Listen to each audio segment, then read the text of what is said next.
సొంతిల్లు ప్రతి ఒక్కరి చిరకాల కోరిక, జీవితంలో ప్రధాన లక్ష్యం కూడా.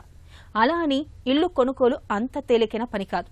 ఏ ప్రాంతంలో ఇల్లు కొనాలన్నా బడ్జెట్, నిర్మాణ నాణ్యత, నిర్మాణ సంస్థ నేపథ్యం, కొనుగోలుదారుని అవసరాలు, స్థలానికి సంబంధించిన అనుమతులు, ఇలా ప్రతి ఒక్కటి ప్రధానమైనదే.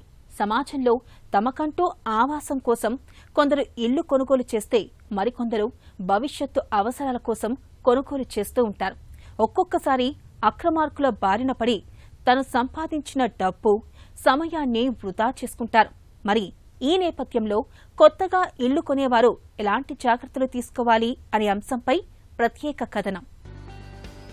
మీరు కొనుగోలు చేయాలి అనుకున్న ఇల్లు నీటి వనరులకు దగ్గరగా ఉన్నట్లయితే ఆ ప్రాంతం ఎఫ్టీఎల్లో ఉందా, బఫర్ జోన్లో ఉందా అనే ప్రశ్నలకు సమాధానం తెలుసుకోవాలంటున్నారు. అనుమతి మంజూరు చేసిన సంస్థల్ని జీహెచ్ఎంసీ, హెచ్ఎండీఏ లేదా ఇతర మున్సిపాలిటీలో, కార్పొరేషన్లలో సంప్రదించి దస్త్రాల్ని సరిచూసుకోవాలని సూచిస్తున్నారు. అనుమతులు ఉన్నప్పటికీ ఇరిగేషన్ శాఖ ఎన్ఓసీతో జీహెచ్ఎంసీ, హెచ్ఎండీఏ అనుమతులు ఇచ్చిన లేఅవుట్లు, అపార్ట్మెంట్ల విషయంలో కూడా వివాదాలు నడుస్తున్నాయి. అనుమతులు ఉన్నట్లు తేలినా మరోసారి చెక్ చేసుకోవాలి. హెచ్ఎండీఏ పరిధిలో అయితే మాస్టర్ ప్లాన్ 2030 తీసుకోవాలి. మీ ప్లాటుకు చెరువు లేదా జలవనరులు ఎంత దూరంలో ఉన్నాయి ఖచ్చితంగా తెలుసుకోవాలి. మాస్టర్ ప్లాన్ లో జోన్ కేటగిరీ కూడా ముఖ్యమే. ఉదాహరణకు ఇండస్ట్రియల్ జోన్ లో నివాసాలకు అనుమతించారు. తరువాత ఇల్లు కట్టుకోవాలంటే జోన్ మార్పు కోసం అదనంగా భారీగా ఫీజులు చెల్లించాలి. చెరువు సమీపంలో మీ స్థిరాస్తి ఉంటే మరింత నిశితంగా పరిశీలించాలి. సమీపంలోని రెవెన్యూ కార్యాలయానికి వెళ్లి మీ సర్వే నెంబర్ ఆధారంగా చెరువు ఎఫ్టీఎల్ లేదా బఫర్ జోన్ పరిధిలో ఉన్నారా లేదా తెలుసుకోవాలి. పాత లేఅవుట్లలోని పార్కు స్థలాలు, ఎమ్యూనిటీస్ కోసం వదిలిన ఖాళీ స్థలాల్ని కొందరు బై నంబర్లతో అమాయకులకు విక్రయిస్తున్నారు. బై నంబర్లతో రిజిస్ట్రేషన్ చేసే ప్లాట్ల విషయంలో ఈ జాగ్రత్త తప్పనిసరి. కొందరు సర్వే నంబర్లతో కాకుండా ఇంటి నంబర్లతో రిజిస్ట్రేషన్ చేయిస్తామంటారు. లేఅవుట్లోని ఖాళీ స్థలాల్లో ఇళ్లు నిర్మించి వాటికి అడ్డదారిలో ఇంటి నంబర్లు తీసుకుని ఇతరులకు రిజిస్ట్రేషన్ చేయిస్తుంటారు. అలాంటి వాటిపై ప్రభుత్వం ఎప్పుడైనా చర్యలు తీసుకునే అవకాశం ఉంటుంది. నాలాల పక్కన బఫర్ జోన్ను ఖాళీగా వదిలి తరువాత ఇళ్లను నిర్మించుకోవాలి. హద్దు వరకు పిల్లర్లు వేసి ప్రహరీలు నిర్మించిన అపార్ట్మెంట్లలో ఇళ్లు కొంటే మోసపోయినట్టే. బఫర్ జోన్లోని కట్టడాల్ని ఏ క్షణమైనా సర్కార్ తొలగిస్తుంది. భారీ వర్షాల సమయంలో ఆ భవనం కూలిపోయే ప్రమాదం కూడా ఉంటుంది. పార్కులు, లేఅవుట్లలో వదిలే ఖాళీ స్థలాలకు పక్కనున్న ప్లాట్ల కొనుగోలు విషయంలో స్థలం కొలతల్ని 1-2 సార్లు సరిచూసుకోవాలి. ఖాళీ స్థలాన్ని కలిపి ఇంటి విస్తీర్ణాన్ని పెంచి అమ్మేందుకు కేటుగాళ్లు ప్రయత్నిస్తుంటారు.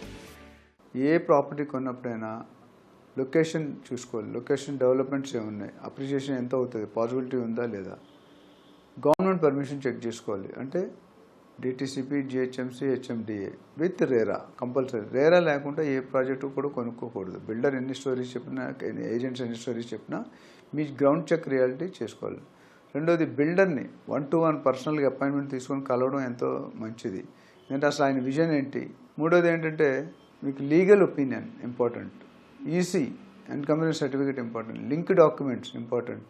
అట్లా వేరేస్ ఉన్నాయన్నమాట. బిల్డర్ బ్రాండ్ ఎంత ఉంది, బిల్డర్ ఇంతవరకు ఎన్ని ప్రాజెక్ట్స్ చేశారు, ఎన్ని ప్రాజెక్ట్ టైంలో డెలివరీ చేశారు, ఎంప్లాయీస్ ఫీడ్బ్యాక్ ఎట్లా ఉంది, పాస్ట్ కస్టమర్స్, ప్రెజెంట్ కస్టమర్స్ ఈ బిల్డర్ కోసం ఏమంటున్నారు, అంతకుముందు కంప్లీట్ చేసిన ప్రాజెక్ట్స్ 100% కంప్లీట్ చేశారా, ప్లస్ ఏ జోనింగ్లో వస్తుంది, రెసిడెన్షియల్ జోన్లో ఉందా, R1, R2, R3, R4లో ఉందా, కమర్షియల్ జోన్లో ఉందా, 111 జీవోలో ఉందా, ఎఫ్టీఎల్లో ఉందా, బఫర్ జోన్లో ఉందా, కన్జర్వేషన్, అంటే రకరకాలు ఉన్నాయన్నమాట.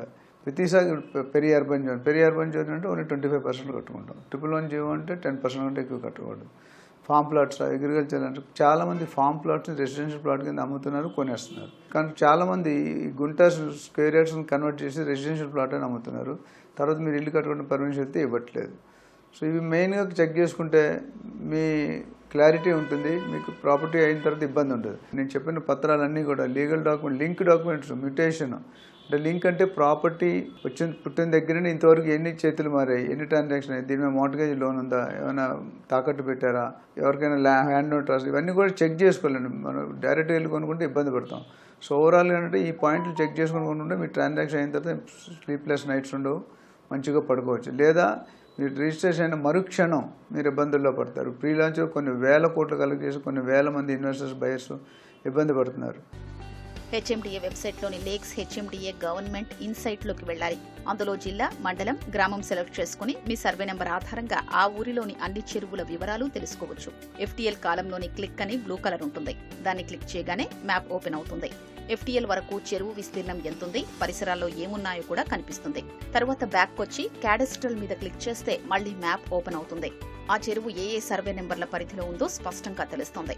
మ్యాప్లో నీలిరంగు లైన్తో ఉన్నది FTL పరిధి, దాని పక్కనే రెడ్ కలర్తో ఉన్నదే బఫర్ జోన్. చెరువు కట్ట ఆరెంజ్ కలర్తో ఉంటుంది. దాని ప్రకారం చెరువుకు ఎటువైపు మీ స్థలం లేదా అపార్ట్మెంట్, విల్లా ఎక్కడుందో చెక్ చేసుకోవచ్చు.